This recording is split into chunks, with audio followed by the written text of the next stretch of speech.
All right, so there's been a lot of different questions on the cleanse and should I eat dairy products or different foods that I should or shouldn't eat. And so I want to just shoot a quick video, hopefully, and dispel some of that stuff and just help you out with it. So first of all, disclaimer is I'm an advocate, independent distributor. I'm also a fitness professional. I have been for 21 years.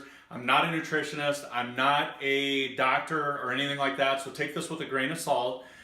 Just realize this, I'm an information junkie, which means I consume a lot of stuff, but I attach common sense to it. Okay, I've seen a lot of different stuff come and go over the years. And again, this stuff comes in and like gluten right now. Everybody thinks all gluten's bad and everybody's gluten intolerant. Well, you got to go to the doctor and find out if you got celiac disease first, and then you'll know if you've got a gluten intolerance or not. Now, the cleanse, I'm on day 5. Started on Monday, and so today's Friday, and so if you started with the All-In Challenge, that's where you're at as well. If not, you might be on a different day, so be it. But the cleanse is not designed as a weight loss product, okay? Now, people do take it and lose weight, but it's actually designed to get your GI tract functioning optimally and to provide really preventive maintenance in your body. That's the goal of doing a cleanse. Now, people will lose weight because their digestive tract is all gummed up or sludged up, for lack of a better term, and it gets that waste out of there, so obviously a person's going to lose weight doing that. So just recognize that's first of all. And you want to do it every 90 days because, again, it's like a lube oil and filter for your car, and it's going to do the exact same thing. It's going to get those toxins and that garbage out of your system, so your body can digest and absorb that nutrition the best, and you can feel better.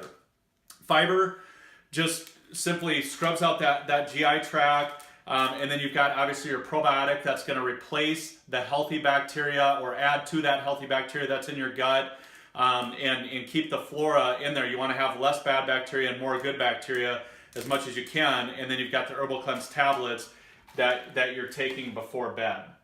So big thing that happens in our digestive tract is over time, taking things like antibiotics, eating processed foods, eating a lot of sugar, different things like that. Over the course of time, that can obviously, it's not feeding the good bacteria, it's actually feeding the bad bacteria, and that flora, it gets upset. There's always got to be a balance. Your body's always trying to balance things out. And so when that balance is negative, where there's more bad bacteria than good, it can create inflammation, okay? It's just your body's response that something is not right. It's just like if you're working out and your elbow starts bothering you, you're like, man, I feel like I've got tendonitis. That's inflammation there where your body's saying, hey, take it easy on that. Something needs to change. You need to adjust something. You're not doing it right, or you're overusing it. That's your gut's way, inflammation of saying, hey, something's not right in here. And so, that manifests maybe in your bowel's not working right, constipation, diarrhea, different things like that. You just having, an upset stomach and so forth after you eat certain foods. It's just a good indicator of that, okay? So let's get onto this dairy thing. So is dairy bad, and should you not eat any dairy? Well, that depends, okay? I know that's not the greatest answer, but here's the thing. First of all, there's different quality of dairy products. So like I've got this yogurt sitting here. This is Greek yogurt, which is again another kind of like a buzzword nowadays. But back in the day, I used to buy Hy-Vee yogurt where it came 3 for $1. And when you look at the label of the Hy-Vee yogurt that I used to buy, it had like 30 or 40 grams of sugar, hardly any protein. It was basically candy, disguised as yogurt. There was very little nutritional value. Where this, it's got 15 grams of protein, which is awesome, 14 grams of carbohydrates, 6 of those are sugars, which is pretty low, but there's also 6 grams of fiber, which is a great thing as well. So this is a good quality dairy product that, in moderation, this should not upset the GI tract. Now, I say should not because here's the thing. I would recommend, for 7 to 10 days, maybe cut out, if you've got, some bloating and digestive issues, cut it out altogether and then add it back in after a week, just one thing at a time, not adding a bunch of stuff in at a time, but add one thing in. And if you find that bloating and that gassy feeling comes back, you might have a little bit of a food allergy or an intolerance to dairy products, okay?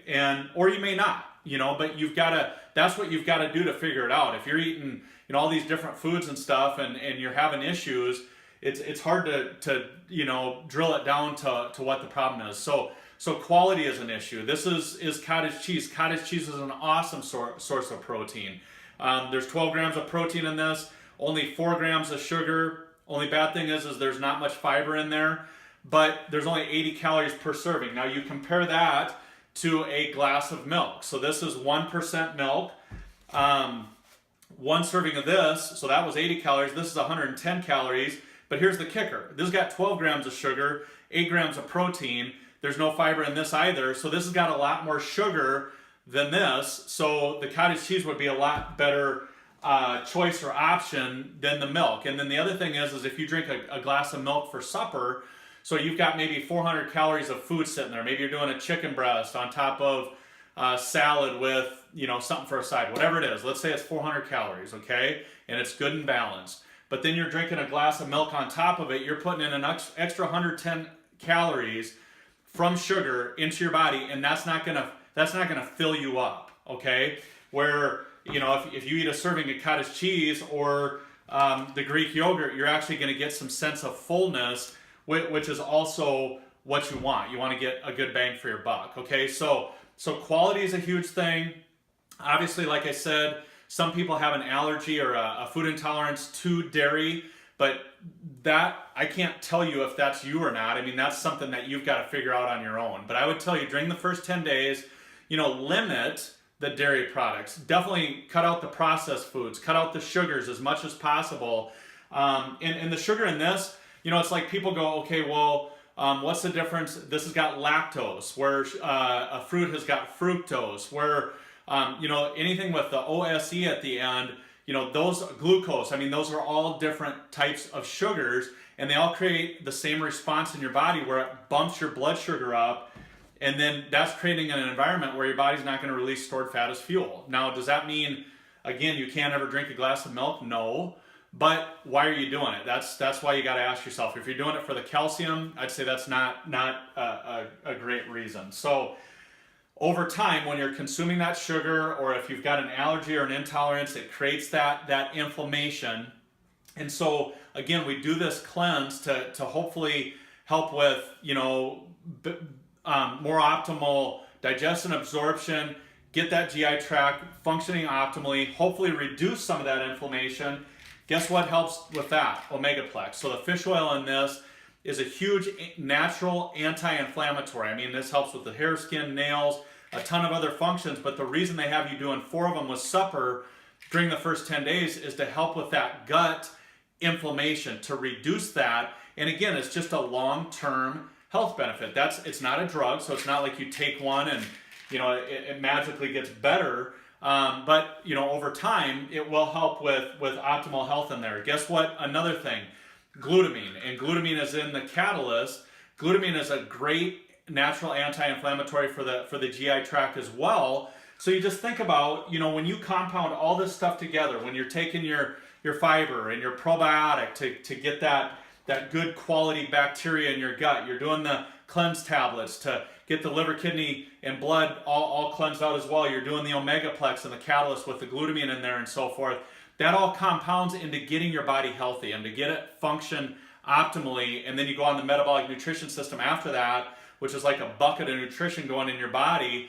And then every 90 days coming back and re-cleanse. You think about over time, how your body will just continue to improve. And it's just like me. I'm 43 years old and feel like a rock star, not just because of the products, but because I eat better, I still work out, and all of the stuff compounds into a healthy lifestyle. And that's what you're definitely looking for here. So hopefully that helps. With the dairy products, just use wisdom, use common sense here. If it's bothering you, cut it out for 7 or 8 days and add one thing back in and see if it upsets you. If so, might be something you need to abstain or stay away from. So hopefully this helps. If you've got any questions, please post them and I'd be happy to help you out or try to find a resource that can help you out. All right?